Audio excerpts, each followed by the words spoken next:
The point I will try to make today needs some context and history, so bear with me as I put my history teacher hat on and explain how some of these readings came to be that we have them in our Bible today. You all have heard about prophet Isaiah. We read from Isaiah this morning, and we read from Isaiah's book on many other occasions, especially before Christmas. Many of the prophecies of the coming Messiah are taken from Isaiah's book. Also, right before Easter, we quote Isaiah when we speak of the suffering servant of the Lord.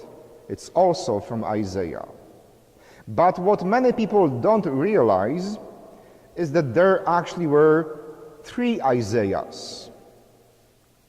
Bible scholars tell us that as you study the book of Isaiah, you can clearly distinguish at least 3 authors independently writing and composing their speeches and prophecies. So every priest, everybody who went to seminary knows that there is the first Isaiah, the second Isaiah, and the third Isaiah. In the history of the Jewish people, the first Isaiah was preaching and proclaiming right before the fall of Jerusalem into Babylonian occupation. That happened in year 589. King Nabucodonosor conquered Jerusalem and ruined the temple. The temple was destroyed. Of course, if you are an opera geek, you know Nabucco by Giuseppe Verdi, a famous opera. It's about that king, Nabucodonosor. And after Nabucodonosor conquered Jerusalem, he basically kidnapped the best of the Jewish society, the intelligentsia, the priests, the businessmen, everybody who was somebody was sent to exile in Babylon. So about 10 years before 589 BC, so we are talking 2,600 years ago, about 10 years before Nabucco conquers Jerusalem, the first Isaiah is writing his speeches. And you can clearly see how different the first Isaiah is from the second and the third. Because in the first Isaiah, he's wagging his finger all the time. The first Isaiah says, if you don't improve, you will see the wrath of God. If you don't return to the purity of your religion, God's vengeance will be upon you. So first Isaiah is basically warning people of impending doom. After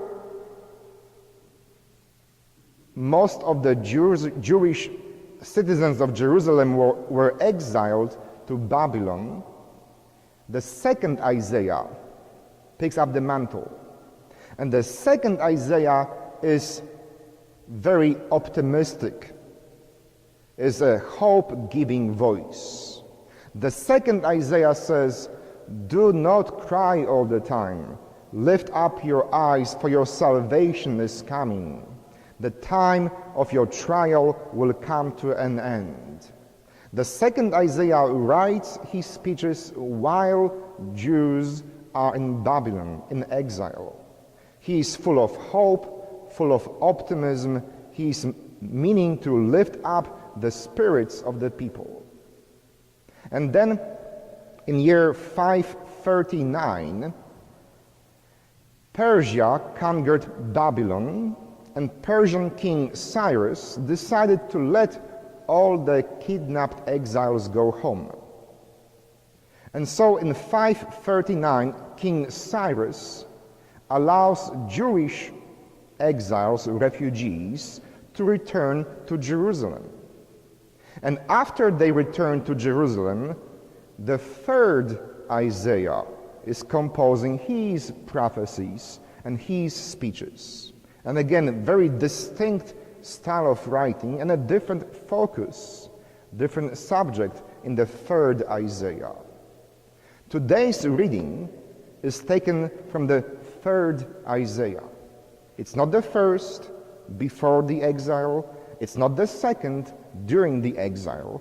It's the third, after the exiles came back to Jerusalem. Of course, it wasn't all happy end.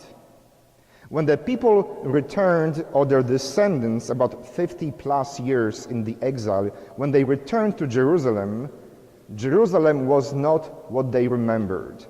The city was in ruins, the temple was no more, the economic situation was extremely poor, there was chaos on the streets, nobody was happy. And so people were looking up their prophets to decide, how do we make Jerusalem great again? And two prophets decided to attempt to answer this question. The third Isaiah and prophet Haggai, Haggai. Those two prophets are dealing with a question, how do we restore God's blessing to Jerusalem? How do we make our country great again? And two of them come with two slightly different answers. Haggai says, if you want to make Jerusalem flourish again, if you want to experience God's blessings, here is what you need to do. First, rebuild the temple. Second, restore the office of the priesthood. Restore all the sacrifices. Refurbish the temple with all the gold and the ornaments of the past. You have to focus on restoring all the sacrifices and rituals that Moses prescribed to be taking place in the temple. And Haggai says, if you do this, God's blessing will rest upon you again. Now, the third Isaiah didn't say, stop it, it's not the truth. The third Isaiah said, what Haggai is saying is important, but it's not the end of the story. And our first reading explains the vision of Isaiah. How do we make Jerusalem great again? Isaiah says, after you rebuild the temple, that's what you need to do to please God Yahweh. Share your bread with the hungry, shelter the oppressed and the homeless, clothe the naked, and do not turn your back on your own. The third Isaiah, having witnessed return of the exiles from Babylon, reminds them that it's not enough to restore the temple, it's not enough to bring back the office of the priesthood, it's not enough to restore all the sacrifices and rituals of old. If you want to experience God's grace and blessing in your life, you've got to take care of the poor, of the oppressed, of the hungry, of the naked, and do not turn away from those who need you. Isaiah compliments Haggai. Isaiah doesn't say, forget the temple. Isaiah says, temple is important, but it's not enough. You have to do both. You have to follow what you do in the temple with what you do on the streets of your city. How you treat others, the naked, the hungry, the homeless, will say more about you than how much you put in the collection box in the temple. Today, actually for the last 11 years, we here at St. Stanislaus have been asking ourselves, how do we keep St. Stanislaus great? How do we make this parish flourish? How do we keep vibrant and happy? And both Haggai and Isaiah, the third Isaiah, have to be heard. It is important that we keep this temple of ours beautiful and clean. It is important that you keep your priest happy. It is important that we make our sacrifices. All those things are important, but they are not enough. As we keep this temple beautiful, as we continue the rituals and traditions of old, we cannot forget what the third Isaiah is saying. At the very same time, we have to see the hungry and the homeless and the naked and the oppressed. And we cannot afford to turn our back from those who need us. There is no need to choose one or the other.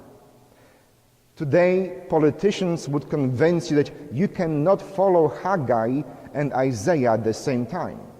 Today, everybody wants you to choose this or the other. But it's not the only way. We have to choose both. We have to cultivate and cherish our traditions. We have to be faithful to our identity as the people of God, as the people with long and vibrant history. But at the same time, we have to perform the deeds, especially those deeds that take care of the poor and the homeless. In the Gospel, when Jesus speaks about us being the salt of the earth and light of the world, he reminds us in the very last sentence that your light must shine for others, so that they may see your good deeds. Your light can be visible only when your faith and your tradition is followed by your good deeds. Without good deeds, without feeding the hungry and welcoming the strangers, your light is invisible. So as you ask yourself today, how do we keep St. Stanislaus great? How do we make this country great? Is honor and respect your traditions and see the homeless and the